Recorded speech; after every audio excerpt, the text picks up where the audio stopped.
Γιατί οι σύγχρονες γυναίκες λένε ότι δεν χρειάζονται άντρες. Το έχετε ξανακούσει. Δεν χρειάζομαι άντρα. Είμαι ανεξάρτητη απίστευτα. Και ξέρετε κάτι? Δίκαιο. Αλλά ας το αντιστρέψουμε.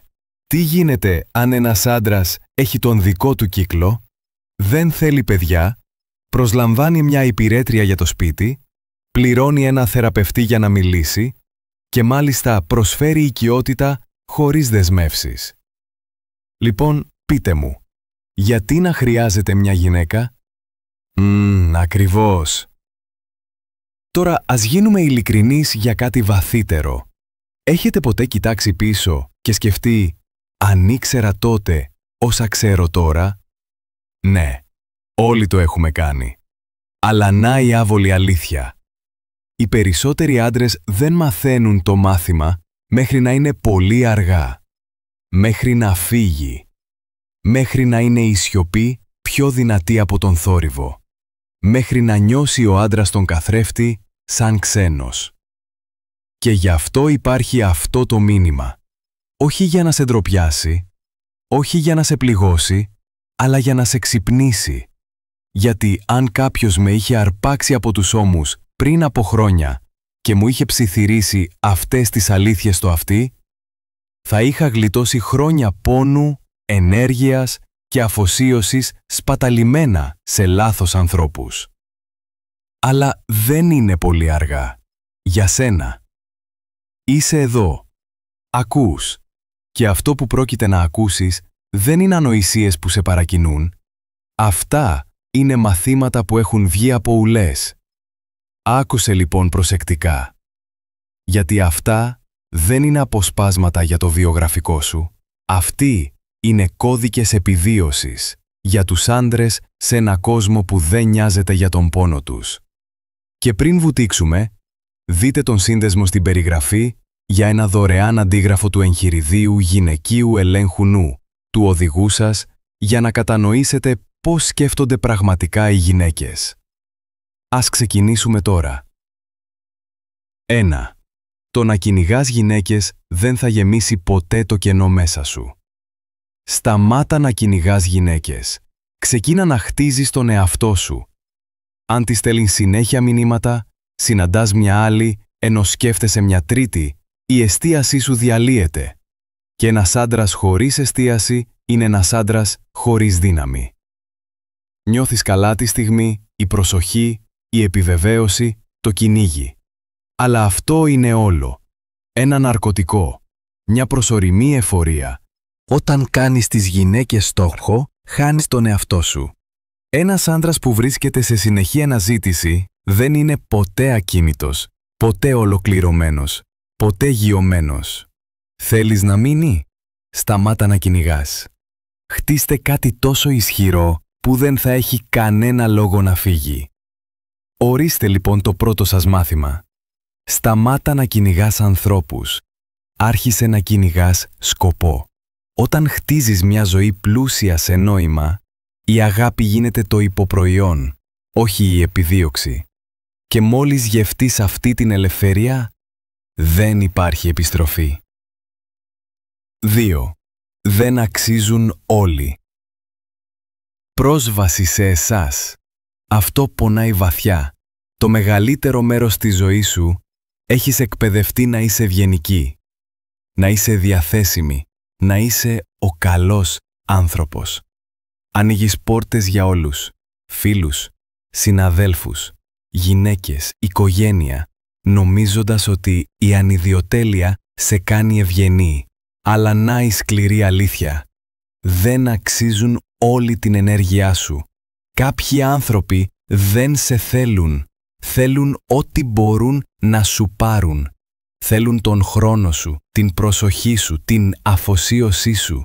Και μόλις σε αποφορτίσουν, εξαφανίζονται. Σαν να ήσουν απλώς μία δωρεάν δοκιμή. Έχεις παρατηρήσει ποτέ πως κάποιοι άνθρωποι σε χτυπούν μόνο όταν χρειάζονται κάτι? Αυτό δεν είναι σύμπτωση. Είναι σχεδιασμός. Έγινες πολύ προσιτός και οι άνθρωποι σου φέρονταν ανάλογα. Δεν χρειάζεται να είσαι σκληρός. Χρειάζεσαι όρια. Υπάρχει δύναμη στο να είσαι μη διαθέσιμος. Δύναμη στο να λες όχι. Δύναμη στο να απομακρύνεσαι από το δράμα στο οποίο συνήθιζες να τρέχεις. Οι περισσότεροι άντρες δεν το μαθαίνουν αυτό μέχρι να σπαταλήσουν χρόνια αποδεικνύοντας την αξία τους σε ανθρώπους που δεν το άξιζαν. Και εκεί είναι που ο στοικισμός γίνεται η υπερδύναμή σου. Να είσαι ήρεμος, να είσαι ψύχρεμος, να είσαι επιλεκτικός. Σταμάτα να κυνηγάς την επιβεβαίωση. Άρχισε να επιβάλλεις σεβασμό. Δεν οφείλεις σε κανέναν πρόσβαση στην ψυχή σου, μόνο και μόνο επειδή τον ξέρεις χρόνια. Αν κάνουν το μυαλό σου βαρύ και την ηρεμία σου ασταθή, κόψε το σκοινί. Δεν είσαι λέμβος διάσωσης. Είσαι φάρος. Είσαι οδηγός. Μένεις σταθερός. Δεν κυνηγάς.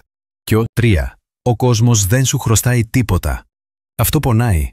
Αλλά είναι και η απελευθέρωσή σου. Μπορείς να είσαι ευγενικός, πιστός, εργατικός και ειλικρινής και παρόλα αυτά να σε προδίδουν, να σε χάνουν ή να σε παραβλέπουν. Αυτό δεν σημαίνει ότι ο κόσμος είναι διαλυμένος. Σημαίνει ότι η ζωή δεν ανταμείβει την προσπάθεια. Ανταμείβει τη δύναμη. Και εδώ είναι που οι περισσότεροι άντρες κάνουν λάθος. Σπαταλούν χρόνια περιμένοντας την αναγνώριση, περιμένοντας να επιστρέψει, περιμένοντας να δει κάποιος επιτέλους την αξία του. Σταμάτα να περιμένεις. Η ζωή δεν σου οφείλει διάβγεια, άνεση ή δικαιοσύνη. Αλλά σου δίνει ένα πράγμα, επιλογή. Τη στιγμή που αποδέχεσαι ότι ο κόσμος δεν σου οφείλει τίποτα, σταματάς να περιμένεις την άδεια και αρχίζεις να αναλαμβάνεις την ευθύνη. Τότε όλα αλλάζουν. Σταματάς να γκρινιάζεις. Αρχίζεις να χτίζεις. Σταματάς να κατηγορείς. Αρχίζεις να ηγείσαι. Γίνεσαι επικίνδυνος. Όχι επειδή είσαι θορυβώδης, αλλά επειδή είσαι ακλόνητος. Δεν απάντησε? Ωραία. Μείνε προσγειωμένος. Δεν πήρες τη δουλειά? Εντάξει, θα χτίσεις τη δική σου ευκαιρία. Επειδή έμαθες την στοική αλήθεια, οι προσδοκίες είναι εχθρός της ειρήνης.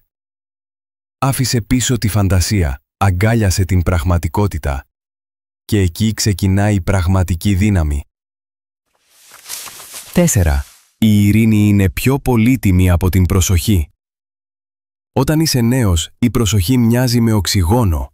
Τα κομπλιμέντα, τα likes, τα φλερτ μηνύματα σε κάνουν να νιώθεις ζωντανός. Αλλά να η σκληρή αλήθεια, η προσοχή είναι φθηνή. Η ειρήνη είναι ανεκτήμητη. Οι τοξικοί άνθρωποι δίνουν προσοχή. Οι χειριστικές γυναίκες δίνουν προσοχή. Οι ψεύτικοι φίλοι δίνουν προσοχή. Αλλά σου στερούν την ηρεμία σου. Και ποιο το νόημα να σε θαυμάζουν αν δεν μπορείς να κοιμηθείς το βράδυ? Έναν ήρεμο χώρο, ένα ήρεμο μυαλό, μια ήσυχη ψυχή. Αυτό πρέπει να κυνηγάς, όχι χειροκροτήματα. Γιατί μόλις ένας άνθρωπος γευτεί την αληθινή γαλήνη, σταματάει εντελώς να κυνηγάει την προσοχή.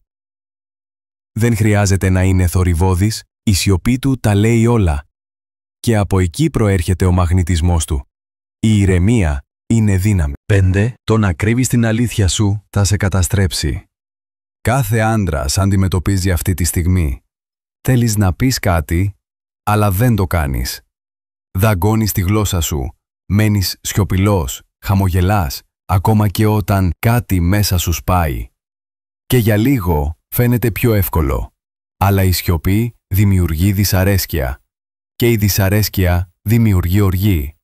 Ο στοικισμός δεν έχει να κάνει με τη συναισθηματική καταστολή. Έχει να κάνει με τη συναισθηματική κυριαρχία. Και η κυριαρχία ξεκινά με την ειλικρίνεια. Η φωνή σου υπάρχει για να θέτει όρια, να θέτει πρότυπα και να λέει την αλήθεια. Αν κάτι σε πονάει, πες το. Αν κάτι σου φαίνεται άσχημο, ξεστόμισέ το. Αν κάτι πρέπει να τελειώσει, τελείωσέ το. Όσο περισσότερο μένεις σιωπηλός, τόσο μεγαλύτερη ζημιά κάνεις στον εαυτό σου. Μίλα, όχι για να πληγώσεις τους άλλους, αλλά για να σε τιμήσουν. Οι σωστοί άνθρωποι θα σεβαστούν την ειλικρίνειά σου. Οι λάθος θα φύγουν. Όπως και να έχει, κερδίζεις. 6. Κανείς δεν μπορεί να σε σώσει εκτός από εσένα. Αυτή είναι η τελευταία αλήθεια που καταστρέφει τους αδύναμους άντρες. Αλλά μεταμορφώνει τους δυνατούς. Κανείς δεν έρχεται. Καμία γυναίκα. Καμία μέντορας. Καμία καλύτερη φίλη. Καμία θεραπευτής. Κανείς δεν πρόκειται να φτιάξει τη ζωή σου. Αυτή είναι η δουλειά σου. Δεν μπορείς να αναθέσεις την εργασία σε τρίτους. Δεν μπορείς να αναθέσεις την θεραπεία. Δεν μπορείς να περιμένεις κάποιον να σε αγαπάει από το δικό σου μίσος για τον εαυτό σου. Δεν χρειάζεσαι σωτηρία. Χρειάζεσαι πειθαρχία. Χρειάζεσαι συνέπεια. Χρειάζεσαι θάρρος. Είσαι και το πρόβλημα και η λύση. Και αυτό δεν είναι κατάρα. Αυτή είναι ελευθερία. Τελικά, λόγια. Δεν χρειάζεται να είσαι πικραμένη. Πρέπει να είσαι καλύτερη. Δεν σε αξίζουν όλοι. Δεν αξίζει να κυνηγάς κάθε γυναίκα. Δεν είναι κάθε μάχη δική σου. Αλλά η ψυχή σου, ο σκοπός σου, η δύναμή σου, αυτό αξίζει τα πάντα. Σηκωθείτε λοιπόν, ανακτήστε τον χρόνο σας. Προστατέψτε την ενέργειά σας και θυμηθείτε, δεν έλκεται αυτό που κυνηγάτε, ελκύεται αυτό που γίνεστε.